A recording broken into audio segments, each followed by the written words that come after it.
Boulogne-sur-Mer, January 22nd. Our reporter writes, "A terrible accident has made the people of our fishing town very scared. They have already had a lot of hard times in the last 2 years. The fishing boat, led by Captain Javel, crashed on the rocks near the harbor when it tried to come back. Even though the lifeboat tried to help, and people on the shore sent ropes to save them, for sailors and a young cabin boy were lost. The bad weather is still going on. More accidents are expected. Who is Captain Javel? Is he the brother of the man with one arm?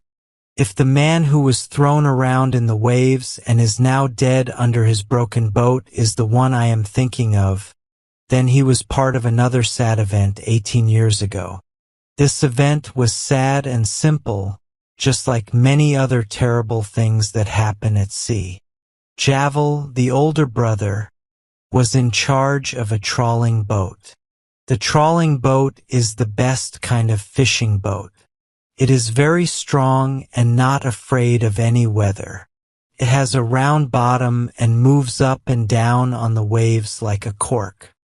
It always stays on top of the water, even when the strong, salty winds of the English Channel hit it. The boat moves through the sea without stopping. Its big sail is full of wind, and it pulls a large net that drags along the bottom of the ocean, catching all the animals hiding in the rocks, the flat fish stuck to the sand, the heavy crabs with their claws, and the lobsters with their long whiskers.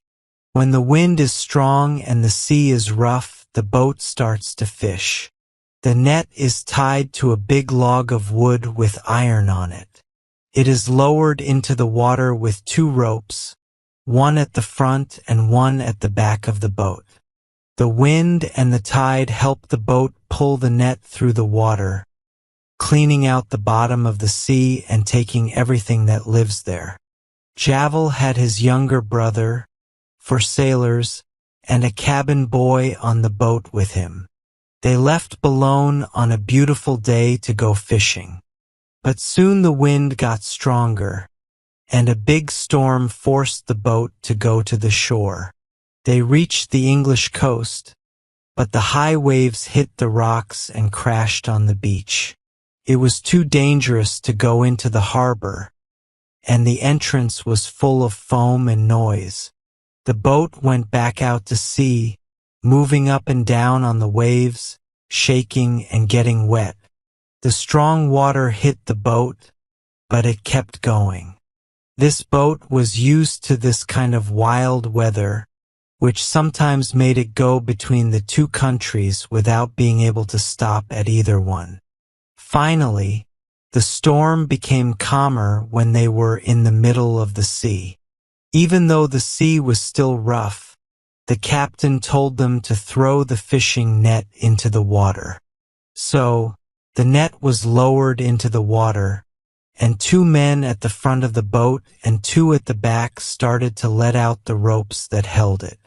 The net reached the bottom, but a big wave hit the boat, making it tip to the side. Javel, the younger brother, was at the front of the boat, guiding the net, but he lost his balance, and his arm got caught in the rope. The rope had slipped from the pulley for a moment because of the wave. He tried very hard to lift the rope with his other hand, but the net was already in the water, and the tight rope wouldn't move. The man screamed in pain. Everyone ran to help him. His brother left the steering wheel. They all grabbed the rope, trying to free his arm that was being hurt by the tight rope. But it was no use. "We need to cut the rope," said one of the sailors. He took a big knife out of his pocket. With just 2 cuts, he could save young Javel's arm. But if they cut the rope, the net would be lost. The net was worth a lot of money, 1,500 francs, and it belonged to Javel, the older brother, who cared very much about his things. "No, don't cut it, wait. I will steer the boat," he shouted, very worried. He ran to the wheel and turned the rudder. But the boat did not move much because the net was making it slow down. The wind and the strong tide were also pushing against the boat. Javel, the younger brother, had fallen to his knees. His teeth were clenched in pain, and his eyes looked wild. He didn't say a word. His brother returned to him, afraid that the sailor might use the knife. "Wait, wait," he said. "We will drop the anchor." They dropped the anchor and started to turn the winch to loosen the ropes holding the net. After some time, they finally freed his trapped arm, which was now bloody inside his woolen shirt. Young Javel seemed confused, as if he didn't understand what had happened. They took off his shirt, and it was a horrible sight. His arm was a mess of flesh, with blood pouring out like water from a pump. The young man looked at his arm and whispered, "It's ruined." Then, as blood was pooling on the deck of the boat, one of the sailors shouted, "He's going to bleed to death. We need to tie up the vein." So, they took a thick, brown rope, sticky with tar, and wrapped it around his arm above the wound. They pulled it tight with all their strength. Slowly, the blood started to stop, and finally, it stopped bleeding completely. Young Javel stood up, his arm hanging at his side. He held it with his other hand, lifted it, turned it over, and shook it. His arm was crushed. The bones were broken, and only the muscles were keeping it together. He looked at it sadly, thinking about what had happened. Then he sat down on a folded sail. His friends told him to keep wetting the arm so it wouldn't get worse. They put a bucket of water beside him, and every few minutes, he took a glass, filled it with water, and poured it over his injured arm, letting the clear water flow over the wound.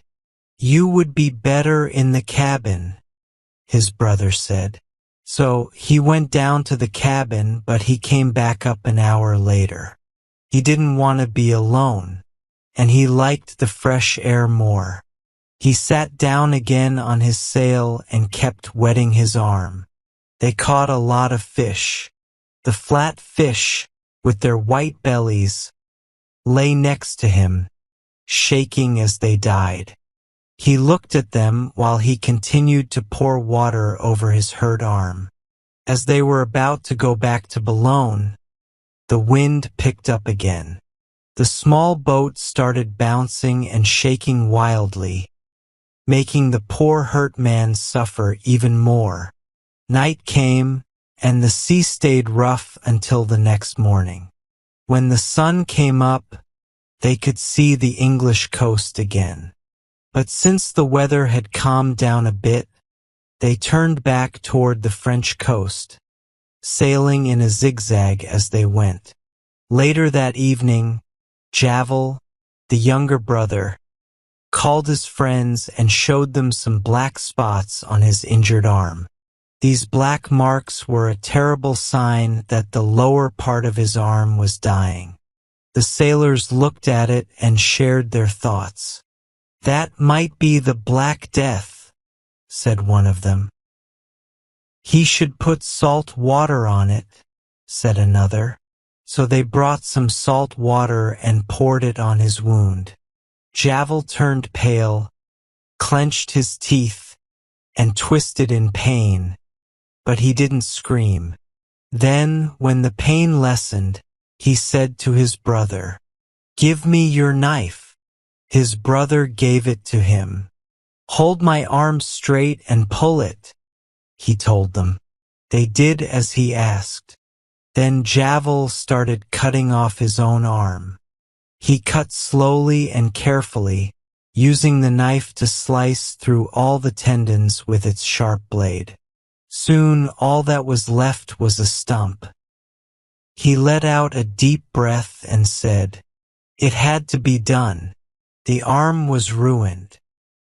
He looked relieved and started pouring water over the stump that remained of his arm. The sea was still rough, so they couldn't reach the shore. When the next day came, Javel, the younger brother, took the part of his arm that he had cut off and looked at it for a long time. The arm had already started to rot. His friends also looked at it. They passed it around, touching it, turning it over, and even smelling it. "You must throw that into the sea right away," said his brother. But Javel, the younger brother, got upset. No, I don't want to. It's mine, isn't it? It's my arm." He then took it and placed it between his feet. "It will rot anyway," said the older brother. Then the injured man had an idea. To keep fish fresh when they were at sea for a long time, they would pack it in salt inside barrels. He asked, "Why can't I put my arm in salt too?" "That's a good idea," the others agreed. So they emptied one of the barrels, which was full of fish they had caught in the past few days. They put the arm at the very bottom of the barrel. Then they covered it with salt and put the fish back in one by one. One of the sailors made a joke. "I hope we don't sell it by mistake." Everyone laughed except the two Javel brothers. The wind was still strong. They sailed near Boulogne until the next morning at 10 o'clock. Young Javel kept cleaning his wound. Sometimes he got up and walked from one end of the boat to the other. His brother, steering the boat, watched him and shook his head sadly. At last they reached the harbor. The doctor looked at the wound and said it was in good shape. He cleaned it and told Javel to rest. But Javel didn't want to rest until he got his arm back.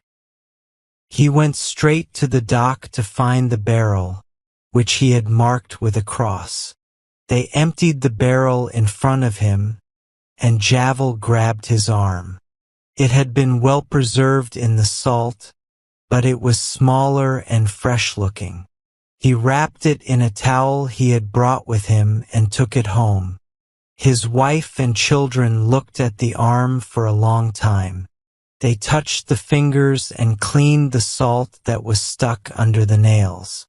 Then they called a carpenter to make a small coffin for the arm. The next day, the entire crew of the fishing boat attended the funeral for the arm. The two Javel brothers walked together, leading the group. The church beadle carried the arm under his arm. Javel, the younger brother, gave up working at sea. He found a small job at the dock. Whenever he told people about his accident, he would say quietly, "If my brother had just cut the net, I would still have my arm for sure." But he only cared about his money.